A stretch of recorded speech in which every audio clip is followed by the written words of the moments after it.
Bonjour, bienvenue sur motostation.com. Nous sommes au salon de la moto et du scooter à Paris et nous sommes sur le stand Ducati en compagnie d'Eric Offenstadt, un brillant pilote français des années 60 et qui a développé de nombreuses technologies innovantes sur les motos de Grand Prix à cette époque. Alors sur le stand Ducati, on va un peu décortiquer la nouvelle Ducati Panigale qui présente certaines similitudes avec les technologies qu'a développé Eric Offenstadt. Nous sommes face au nouveau moteur de la Ducati Panigale qui reste toujours un bicylindre en V ouvert à 90 degrés, et on voit aussi une partie du cadre qui est un monocoque en aluminium et qui intègre la boîte à air. Alors Eric Offenstadt qui avait développé cette technologie va nous parler un peu plus de l'approche de Ducati, de l'avantage et des inconvénients de ce cadre monocoque en alu. Oui, bien, pour les avantages, il est évident tout de suite. On peut voir que ce cadre en aluminium coulé, en fonderie d'aluminium, va peser peut-être 2,5 kg. Donc le gain de poids déjà sur une moto est essentiel. Et là, on voit tout de suite qu'il y a 5 bons kilos de gagné par rapport à un cadre traditionnel. Les inconvénients, j'en vois guère parce que les 11 poutres en aluminium coulé que j'avais construit dans les années 1975 sont encore toutes debout. Je crois que malgré les chutes, il n'y en a jamais eu une de cassée. Donc, ce n'est pas une technologie fragile non plus. Est-ce que aujourd'hui les cadres de moto, surtout les sportifs, sont très très fins, même s'ils sont en aluminium, ils sont souvent très très fins. On dit souvent que ces cadres cassent comme du verre. Est-ce que ça vous paraît vraisemblable ou pas?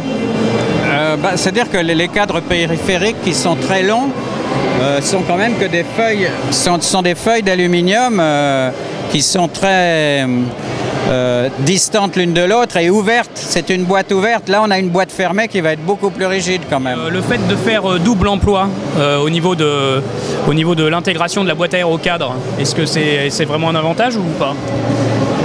Quand on arrive à utiliser un seul objet pour faire deux choses, s'il fait bien les deux choses, comme ça, je pense que ça va être le cas, parce que je vois pas pourquoi ils auraient dessiné une boîte à air trop petite. Donc normalement, oui, c'est un avantage à tous les points de vue. Le moteur est directement ancré au cadre, et donc est-ce qu'on peut imaginer qu'en cas de chute, par exemple,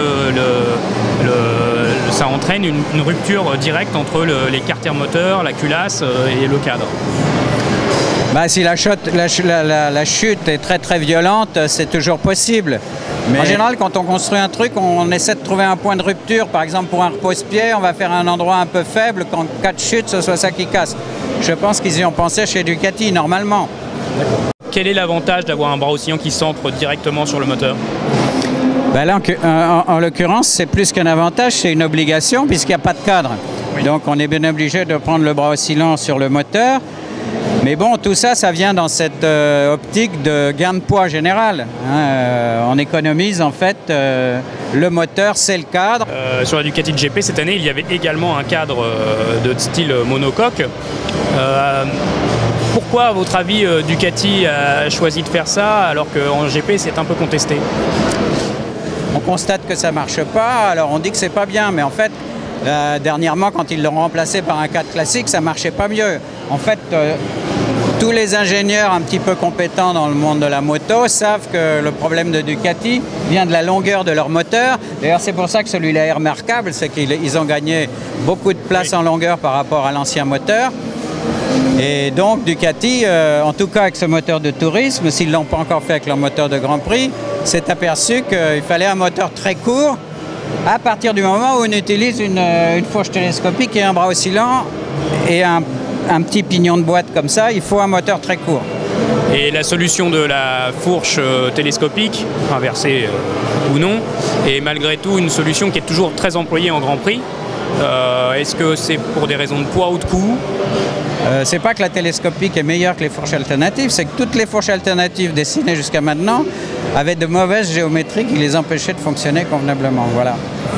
Est-ce qu'il y a quelque chose de très particulier que vous remarquez sur ce moteur?